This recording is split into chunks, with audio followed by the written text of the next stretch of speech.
2 years ago, a work trip left me stranded and exhausted on a lonely highway. The only option was a roadside hotel that looked like it hadn't seen a happy customer since the 70s. I just needed a bed. Any bed. At the front desk, a jittery clerk was fumbling with paperwork. "Room 6, please," I said, pointing at the first empty slot on the key rack. He flinched, his eyes wide. That room, it isn't used anymore, sir." I was too tired to argue, but my persistence wore him down. With a sigh of defeat, he handed me a tarnished brass key. The moment I opened the door to room 6, a wave of mildew and stale air hit me. It was cold, bone-chillingly cold. But that wasn't the strangest part.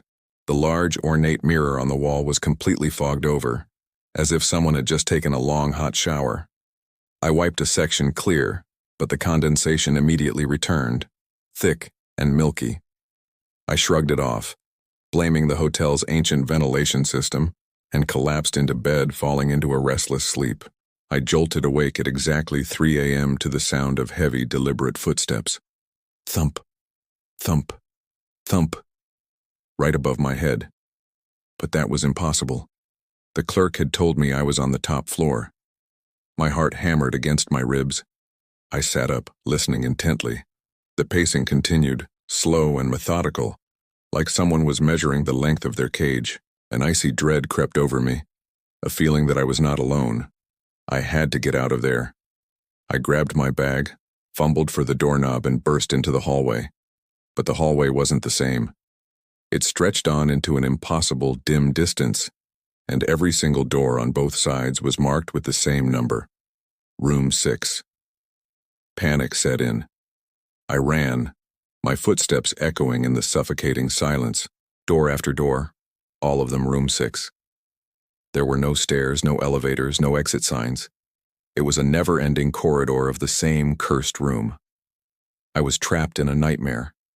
I don't know how long I ran, but eventually the hallway seemed to shrink back to its normal size, and I found myself standing back in the lobby. The morning sun was streaming through the grimy windows. The same nervous clerk was behind the desk, his expression completely blank, as if he'd never seen me before. "What is going on in that room?" I demanded, my voice shaking. "I was trapped. The hallway." He just stared through me, his voice a low, hollow mutter. "Nobody checks out of that room." My blood ran cold. My gaze fell to the open guest logbook on the counter, and there it was.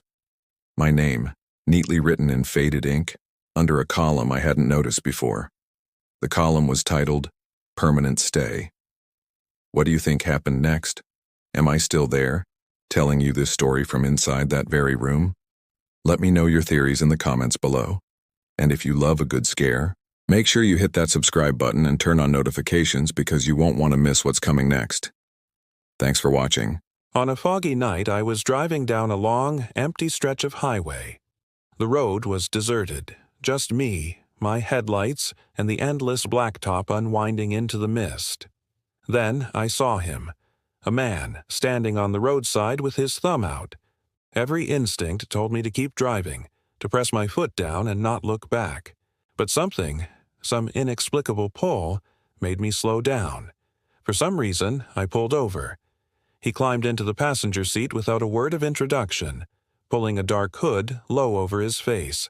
The car door slammed shut, and the sound echoed in the sudden, heavy silence. Almost immediately, my stomach sank. It felt like I'd swallowed a block of ice. The air grew thick, and I could feel the hairs on my arms stand up. The silence stretched on for what felt like an eternity before he finally spoke. He began speaking softly, his voice a low, raspy whisper that seemed to come from everywhere at once. But it wasn't the sound of his voice that terrified me. It was what he said. The words he chose froze my blood. He mentioned the nickname my mother used to call me as a child, a silly, private name that I hadn't told anyone in decades, a name I'd almost forgotten myself.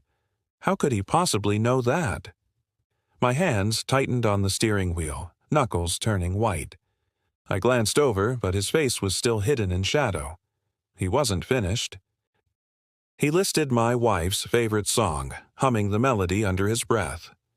It was an obscure indie track we'd discovered together on a road trip years ago.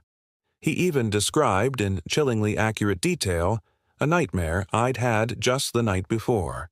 A frantic, suffocating dream of being lost in a maze of mirrors. The details were so specific, so personal, it felt like he had been inside my head. Panic began to claw its way up my throat. My voice was shaky, barely a whisper when I finally managed to speak. "Who are you? How do you know these things?" I demanded, my tone sharper this time. He just chuckled, a dry, hollow sound that made my skin crawl. "You already know," he murmured. "You just haven't admitted it yet." I pressed him again, louder, my voice cracking with fear and confusion. "Tell me who you are."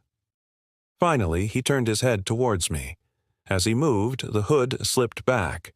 My heart seized in my chest. I wasn't looking at a stranger. I was staring at my own face. It was me, but not me. The same smirk, the same eyes, the same scar above my left eyebrow. It was like looking into a broken mirror, a distorted reflection staring back at me with an unsettling calm. A cold dread, absolute and final, washed over me.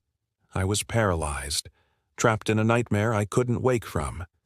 He leaned closer, his whisper now right next to my ear, sending a shiver down my entire spine. "Drive faster," my double whispered, his voice a perfect imitation of my own. "I'm almost here." And in that moment, staring into my own eyes, I understood. I wasn't picking up a hitchhiker. I was being replaced.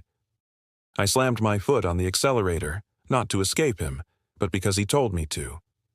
The car surged forward into the fog, racing toward a destination I didn't know, with a passenger who was already home. It was just an ordinary Tuesday when my son, Leo, dug it up.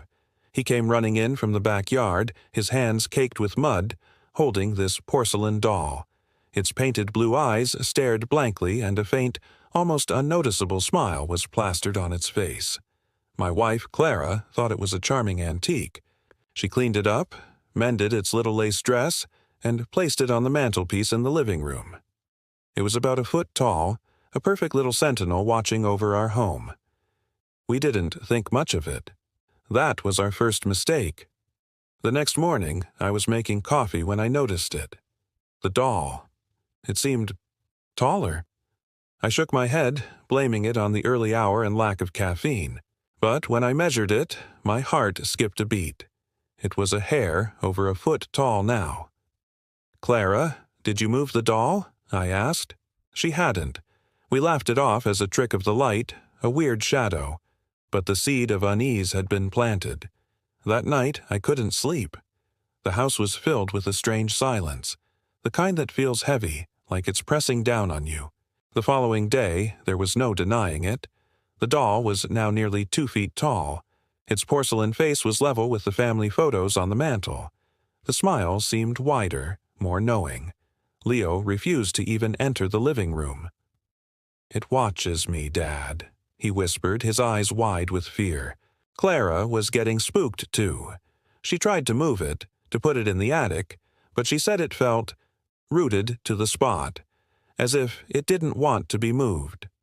That night, I heard a faint scratching sound coming from the living room, like tiny porcelain fingers tapping on wood. By the third day, the doll was over 3 feet tall. It towered over the mantelpiece, its head nearly touching the ceiling. Its painted eyes were no longer blank. They seemed to follow you around the room. The smile was a grotesque, stretched-out grin. We were terrified. We packed a bag, grabbed Leo, and decided to leave, to just get away from that thing. But as we opened the front door, we saw it. The doll was standing in the hallway, blocking our path. It was as tall as I was. Its lace dress was tattered, and its porcelain skin was cracked, revealing a dark, hollow inside. It took a step towards us. The sound was like grinding stone.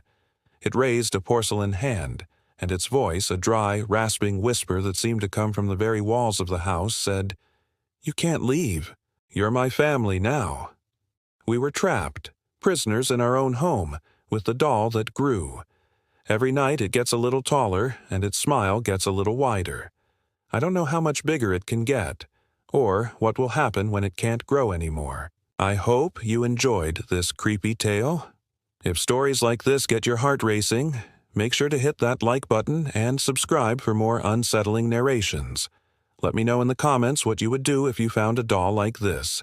Thanks for listening, and until next time, sleep tight.